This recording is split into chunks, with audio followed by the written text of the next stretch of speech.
Halo teman-teman, jumpa lagi dengan saya Igel Oseven. Pada video ini saya akan membahas kelanjutan dari buku Bapak Renal Kasali, Self Driving.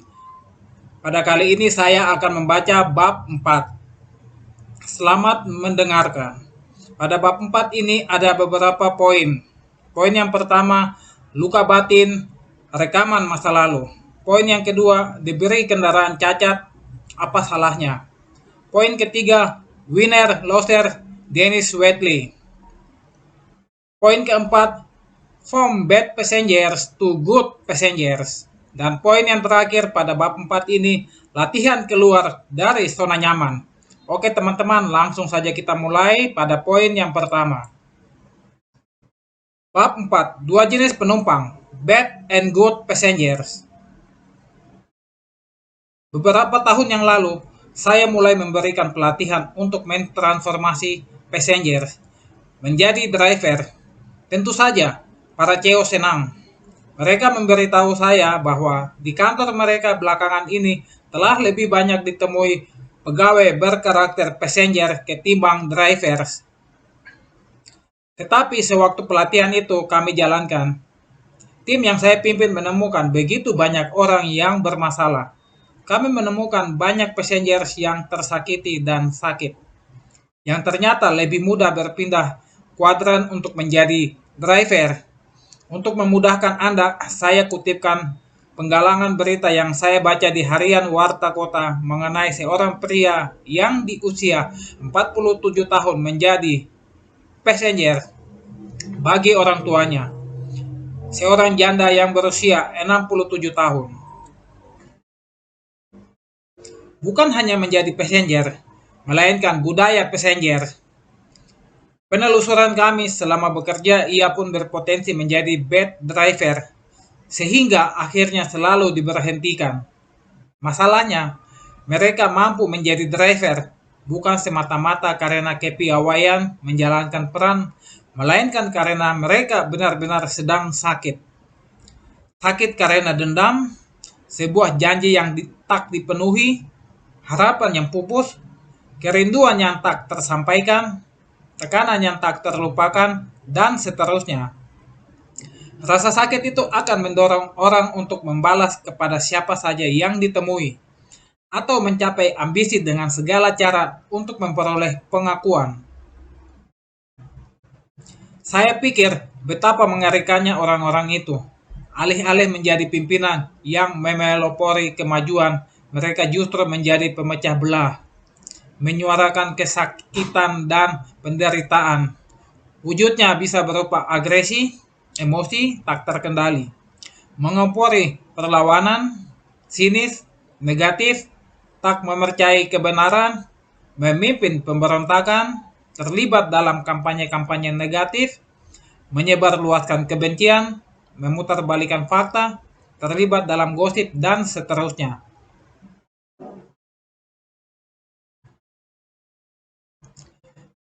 Coba baca berita tentang keributan-keributan yang terjadi pada hampir semua BUMN yang keadaannya kurang sehat. Setiap kali didatangkan pemimpin transformatif, maka selalu saja muncul perlawanan. Dan hampir pasti perlawanan-perlawanan itu dipelopori oleh bad passenger yang sudah terbiasa menikmati macam-macam fasilitas. Sehingga ketika perusahaan dipimpin oleh para change leader atau seorang pemimpin yang membawa perubahan, mereka juga bertransformasi dari sekedar budaya passenger menjadi bad driver.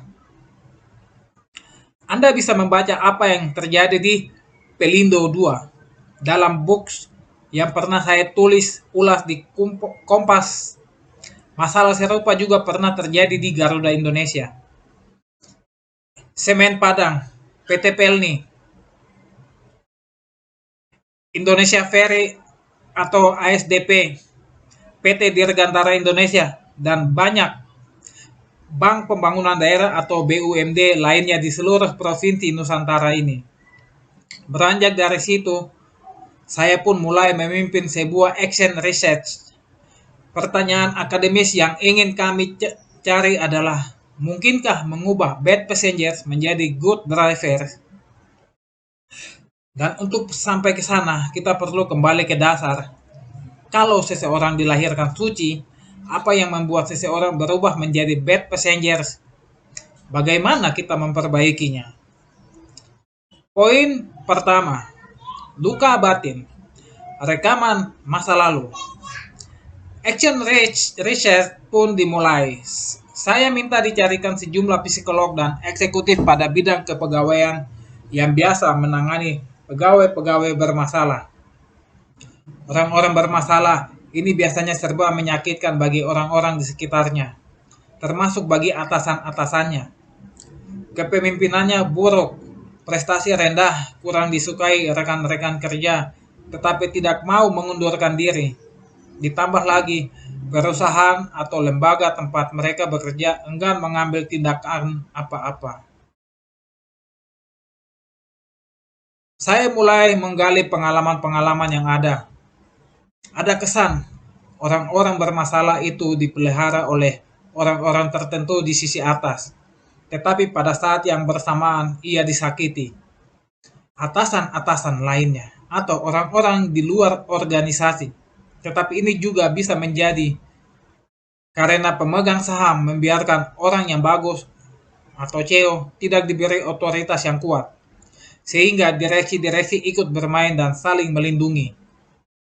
Orang-orang di luar yang menyakiti itu bisa saja keluarga sendiri, pasangan hidup yang berselingkuh, anak, orang tua, mertua, atau seorang lainnya. Lainnya yang pernah menjadi orang yang dicintai atau diidolakan, atau mitra usaha yang sangat mengancam, yang jelas ia tersakiti. Saya kemudian teringat dengan proses seleksi calon kepemimpinan KPK yang beberapa kali melibatkan saya. Terus terang, proses seleksi pimpinan KPK sungguh mendebarkan, bahkan sangat kaya dengan tekanan. Selain proses ini diikuti pejabat-pejabat senior, juga diminati tokoh-tokoh besar yang terbiasa melakukan proses seleksi. Sudah begitu, pihak yang ingin ikut campur banyak sekali. Juga komentator-komentator yang bicara sesuka hati lewat media massa atau parlemen. Jadi, kembali ke proses seleksi calon pimpinan KPK. Bagi peserta seleksi, kalau prosesnya biasa saja, mereka pasti sudah tahu apa yang harus mereka mainkan. Untuk mengecoh psikolog-psikolog muda yang kurang pengalaman dan kurang pede. Anda tahu, psikolog muda yang jam terbangnya 10-20 tahun saja akan mudah larut dalam impresi yang mereka bangun. Dalam suatu kesempatan, saya melontarkan kegelisahan itu pada rekan-rekan panitia seleksi. Masalahnya, beberapa orang peserta seleksi adalah orang yang pernah mengambil program dokter di lembaga yang saya pimpin. Jadi saya cukup mengenal karakter mereka. Anehnya, orang-orang yang karakternya buruk malah diberi nilai tinggi oleh psikolog-psikolog muda. Kecewa dengan hasil itu, kami pun mencari cara baru. Kebetulan tahun itu kami mendapat rekan baru, yaitu Profesor Dr. TB Roni Rahman Niti Baskara, seorang kriminolog senior Universitas UI. Ia ternyata sependapat dengan apa yang saya pikirkan. Katanya, tokoh-tokoh senior ini memakai masker berlapis-lapis. Harus kita buka, baru kita bisa bicara. Buya Syafi Ma'arif menambahkan, kita tidak mencari malaikat, tetapi pemberantas korupsi yang sudah selesai dengan urusan pribadinya.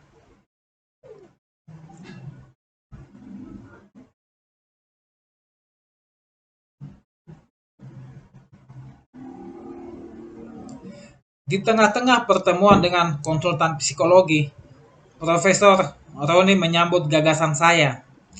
Saya minta psikolog-psikolog klinis senior, ujarnya kepada pemimpin konsultan psikologi. Diminta begitu mereka tergagap-tergagap, selain jarang dilibatkan melakukan seleksi pegawai, psikolog klinis jumlahnya tidak banyak. Mereka lebih banyak terlibat dalam terapi kejiwaan, tetapi mereka mengiyakan. Dari diskusi itu, saya mendengar beberapa penjelasan yang menarik. Kami perlu ahli yang bisa menjebol dinding-dinding yang mereka bangun. Buka maskernya agar terlihat mereka yang sebenarnya. Jebol dindingnya. Kata-kata itu selalu saya ingat sampai kami mengatur siasat. Semua peserta dilarang mengikuti proses seleksi dengan pakaian dinas atau atribut-atribut kepangkatan.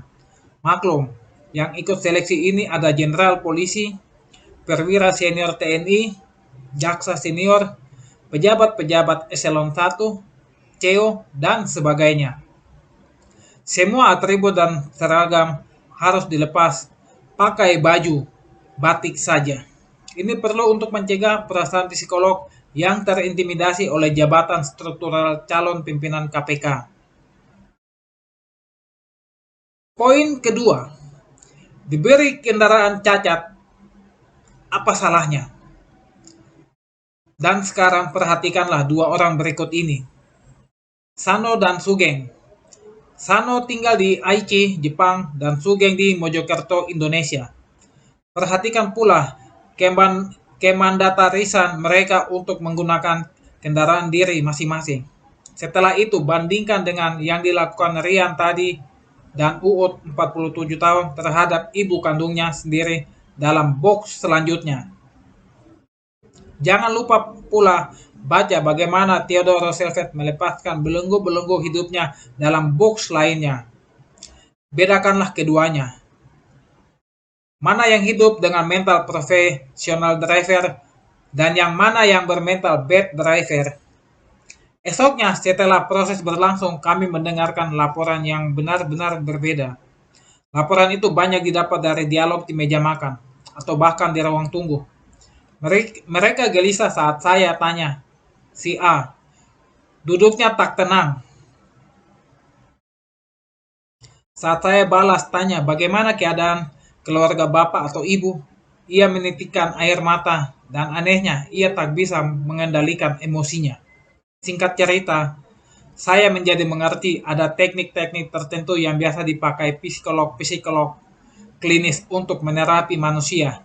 Dan terapi itu dimulai dengan membuka selubung-selubung yang menutupi diri kita. Ibarat dokter, ia perlu membedah untuk membersihkan luka infeksi lalu menutupnya kembali. Di rumah perubahan, saya menjadi gemar bertemu dengan psikolog-psikolog klinis. Psikolog-psikolog klinis yang saya kumpulkan itu mengajarkan saya apa artinya luka batin. Besar kemungkinan bad passenger menderita luka batin. Ini adalah luka pada lapisan batin yang membekas dalam. Kata mereka, sumbernya bermacam-macam, tetapi indikatornya dapat dilihat secara kasat mata. Anda tak akan pernah menyangka orang-orang yang suka melawan, yang cepat marah, dan tersinggung, bahkan eksekutif-eksekutif yang malas berpikir, ternyata bisa diubah dengan mudah kalau kita tahu caranya. Di rumah perubahan, kami bisa menanganinya dan kami menemukan perubahan yang signifikan dalam membantu proses transformasi. Ada yang menjadi pemarah tanpa sebab, seperti orang yang tengah menderita sakit gigi, gemar menyalahkan orang lain, menjadi sangat agresif, mudah jengkel, cepat dan sering mengeluh, hidup tak terarah, terlalu cepat menyerah, pesimis, mudah menghasut orang lain untuk menjegal, orang-orang baik yang dipercaya, punya kecenderungan membalas dendam, menarik diri, hidup penuh kebencian, tak ada gairah, dan seterusnya. Belakangan, gejala-gejala itulah yang saya temui pada bad passengers, yang tentu dapat menghambat kemajuan perusahaan atau organisasi yang tengah bertransformasi. Perusahaan atau organisasi yang sehat tentu perlu mendapatkan dukungan dari pegawai-pegawainya. Namun, kalau pasukan yang dipimpin sudah berubah menjadi kumpulan orang-orang yang sakit hati dan punya banyak kepentingan dan luka batin, maka bisa jadi bukan perubahan positif yang didapat, melainkan bumerang. Anda mengalami sindrom sleeping with the enemy, tidur bersama musuh. Seperti judul film tahun 90-an yang dibintangi artis Julia Roberts. Jadi, mengubah mereka menjadi driver tanpa menyembuhkan luka batinnya dapat menjadikan mereka pemimpin pemberontakan yang meronta karena sakit, dan kepentingan yang tak terdeteksi, dan Anda dapat mati konyol dibuatnya. Tetapi, tell you the truth, mengubah passenger yang sakit seperti ini menjadi driver jauh lebih mudah ketimbang mengubah good passenger yang tak bergairah. Hanya saja, bukan itu yang kita cari. Iya kan? Poin ketiga. Winner loser Dennis Waitley. Saya pun mencari literatur pendukungnya sampai berkenalan dengan psikolog terkenal Dennis Waitley yang menjelaskan perbedaan antara orang yang memiliki karakter pemenang dan akhirnya keluar sebagai pemenang dengan orang-orang yang mempunyai jiwa pecundang yang akhirnya selalu kalah karena tak mau mengakui kekurangannya. Perbedaan antara pemenang dan pecundang. Pertama, pemenang hidup di hari ini belajar dari kejadian-kejadian masa lalu. Sedangkan pecundang terkurung di masa lalu. Pemenang tidak takut kalah, pecundang takut menang. Pemenang melihat jawaban terhadap setiap masalah. Pecundang melihat masalah pada setiap jawaban. Pemenang mencari solusi, berpikir bagaimana mengatasi masalahnya. Pecundang hanya senang membuat alasan. Pemenang melihat enaknya atau manfaatnya. Pecundang melihat capeknya, sakitnya, atau masalahnya. Pemenang mau belajar. Saya tahu baru sedikit, meski sudah banyak tahu. Pecundang merasa sudah menjadi jagoan, meski baru tahu sedikit. Pemenang mencari solusi, bekerja dengan fakta. Pecundang mengembalikan masalah, mendramatisasi. Pemenang sabar mendengarkan, aktif membaca yang tak terlihat. Pecundang selalu ingin didengar, bicara terus, bawel. Pemenang berkata, ini memang sulit, tetapi bisa kita kerjakan. Pecundang berkata, ini mungkin bisa, tapi terlalu sulit. Pemenang, ada yang bisa saya bantu? Pecundang, suruh saja si A. Pemenang tidak mudah lupa karena bertanggung jawab. Pecundang adalah pelupa, tidak pedulian, menganggap diri bodoh dan lemot. Pemenang berkata, lembut meski isinya bernas atau berbobot. Pecundang omong kosong, kata-katanya keras. Selalu ada cara yang lebih baik bagi pemenang. Ya, cuma itu saja caranya pecundang. Pemenang ketika melakukan kesalahan, saya yang salah. Pecundang ketika melakukan kesalahan, bukan salah saya, not me. Pemenang menolong orang lain agar menang juga. Pecundang menolak membantu, menganggap yang lain sebagai ancaman. Pemenang beranggapan karena itu berbahaya bagi saya. Sebaiknya orang lain juga dijauhkan dari bahaya. Pecundang beranggapan kalau itu berbahaya, biar orang lain yang melakukan. Nah, teman-teman, itu adalah perbedaan antara pemenang dan pecundang. Oke, poin selanjutnya. Yang keempat, from bad passenger to good passenger. Dari penumpang buruk menjadi penumpang yang baik. Tak terkecuali Anda, baik rakyat biasa, pegawai yang hidupnya penuh dengan ketidakpastian, tetua serikat pekerja yang merasa kurang diperlukan dengan adil, atau calon anggota parlemen yang baru saja tersingkir. Semuanya bisa berubah. Berubah artinya selalu dimulai dengan menerima realitas, berdamai dengan diri sendiri, menerima semua dengan lapang dada, introspeksi diri. Ini pun pasti ada imbalannya, yaitu hidup yang pasti akan jauh lebih baik dengan kesejahteraan lahir batin. Masalahnya hanya satu, Anda mau atau tidak untuk berubah. Pepatah mengatakan, mustahil kita mendapatkan hasil yang berbeda dari tindakan yang sama berulang-ulang.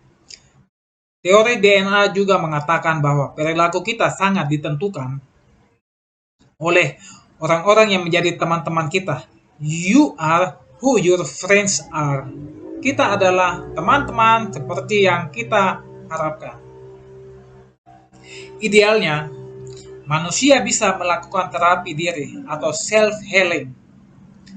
Saya melakukannya seorang diri melalui pergulatan yang panjang sampai mampu mengendalikan diri dan begitu mudah menaklukkan orang-orang yang keras hati.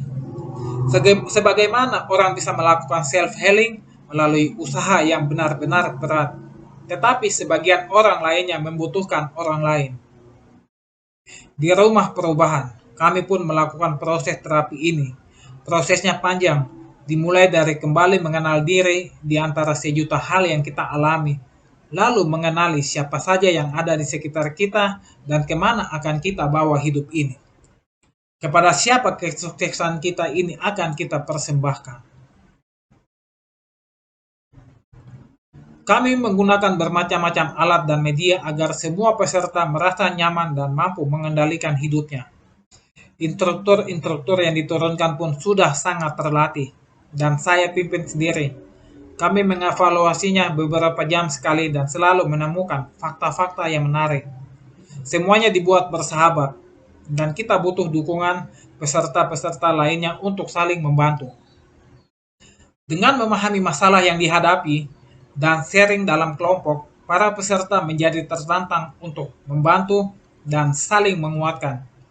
Mereka menjadi bisa mengerti apa sehari-hari rekan-rekan kerjanya begitu pendiam, banyak murung, kurang inisiatif, banyak mengeluh, dan seterusnya.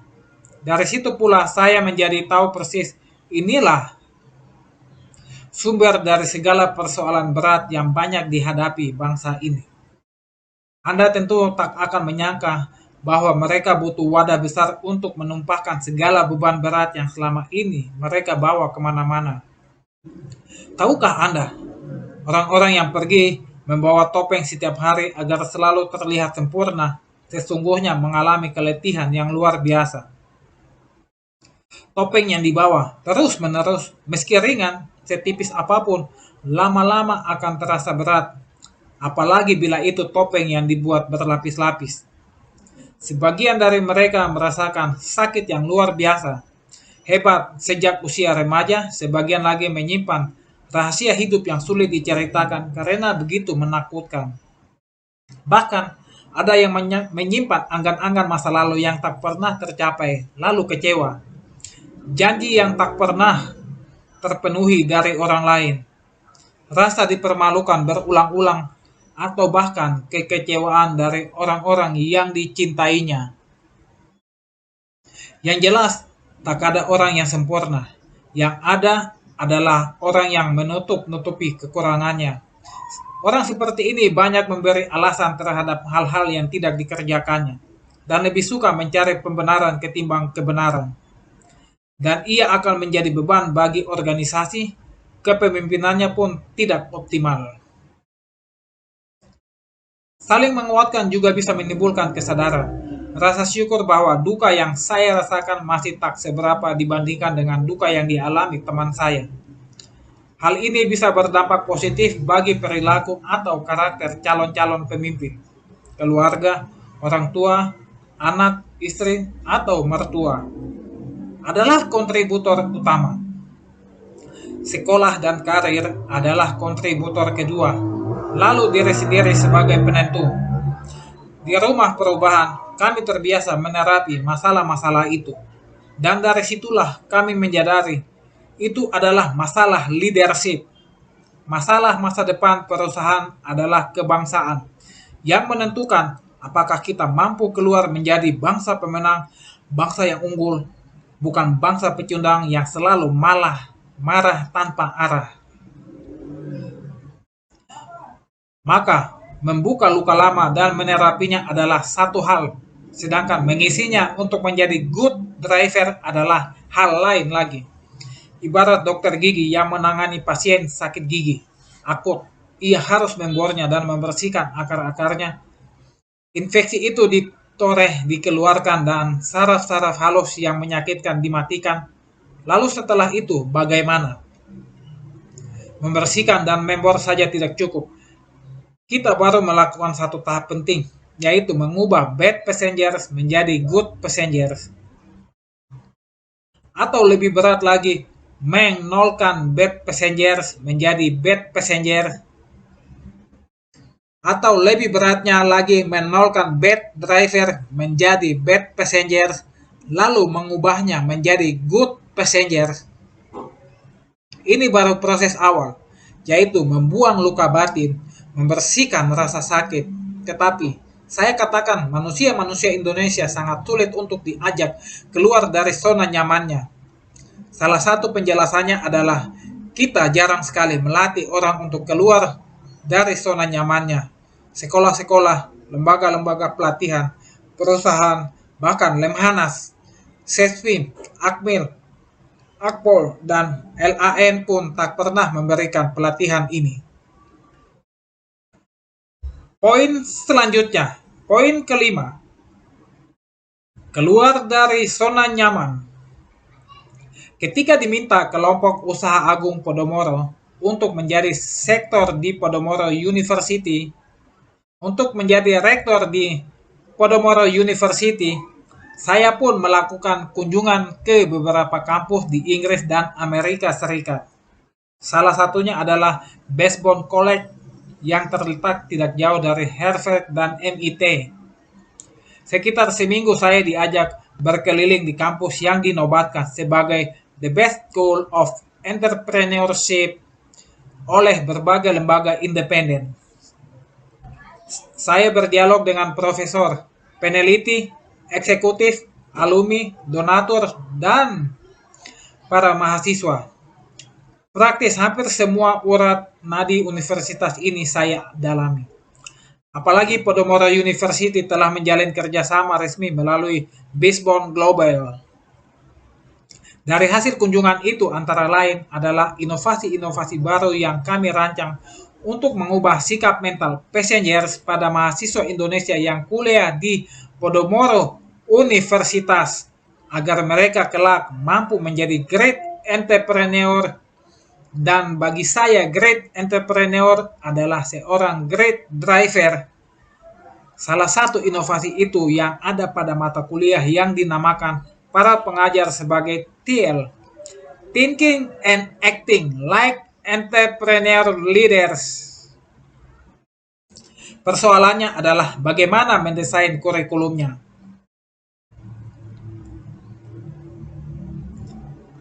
Sebagian dari kurikulum yang kami desain itu antara lain diambil dari isi buku ini, termasuk kreatif dan critical thinking, in Thinking New Boxes, dan The Power of Simplicity.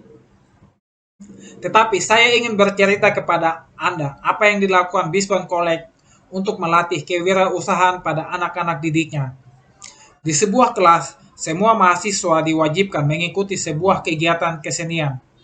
Pilihannya beragam, mulai dari drama, menari, komedi, melukis, membuat patung, musik, menyanyi, dan sebagainya. Masing-masing kelompok diberi instruktur yang mumpuni dan dalam 3 pekan ke depan semua sudah harus tampil dalam sebuah festival. Awalnya saya menduga kegiatan ini dilakukan untuk melatih otak kanan. William Kwan, CEO Prudential Indonesia, pernah bercerita kepada saya sewaktu mengikuti sebuah eksekutif program di Oxford.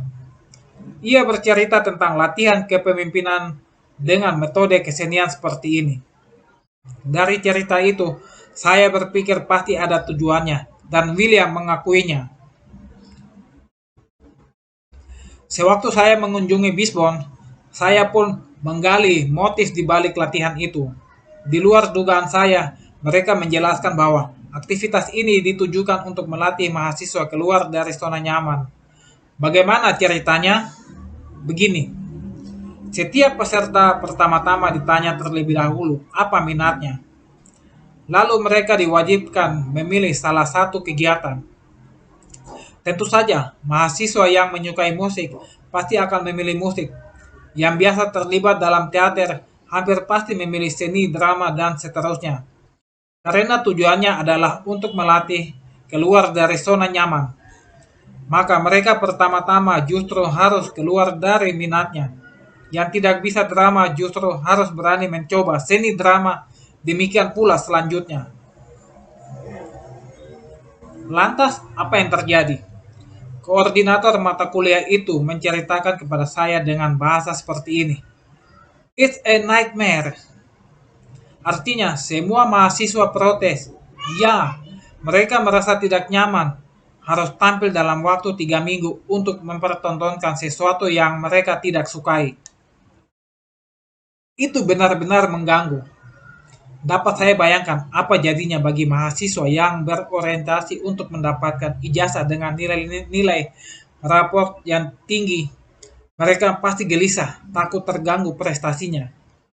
Tetapi bukankah tujuan pendidikan untuk membangun manusia? Belakangan saya mendengar mahasiswa banyak komplain, sehingga koordinator mempertanyakan apakah kami masih ingin menerapkannya di Indonesia. Manfaatnya besar untuk hidup mereka, tetapi saya tidak yakin apakah Anda berani menjalaninya. Mereka pasti akan protes, ujarnya. Saya kira iya benar. Berdasarkan pengamatan saya, salah satu persoalan berat yang dihadapi bangsa ini dalam menghadapi perubahan adalah rendahnya kemampuan kita untuk keluar dari zona nyaman. Ya, kita sungguh tak terbiasa. Lihat saja, hampir semua tokoh perubahan disambut resistensi yang luar biasa berat. Bahkan pendidikan kita sangat mengabaikan latihan-latihan seperti ini. Padahal salah satu syarat untuk menjadi seorang driver adalah kemampuan dan keberanian untuk keluar dari zona nyaman. Itulah sebabnya di kelas saya, mahasiswa diwajibkan membuat paspor. Pergi seorang diri ke salah satu negara di dunia ini, satu orang satu negara, tanpa ditemani siapapun dan berani menghadapi situasi kesasar. Bukankah para tenaga kerja Indonesia yang tak sempat kuliah bisa menjadi lebih hebat dari para sarjana kita karena keberaniannya keluar dari zona nyaman? Bad driver menjadi bad passengers, menjadi good passengers. Oke teman-teman, demikian bab 4 pembahasannya. Kita akan lanjutkan bab 5 pada episode selanjutnya. Saya akan membuat videonya bab 5 dengan judul 2 jenis pengemudi, bad and good drivers. Oke teman-teman, sekian dan terima kasih video dari saya. Sampai jumpa.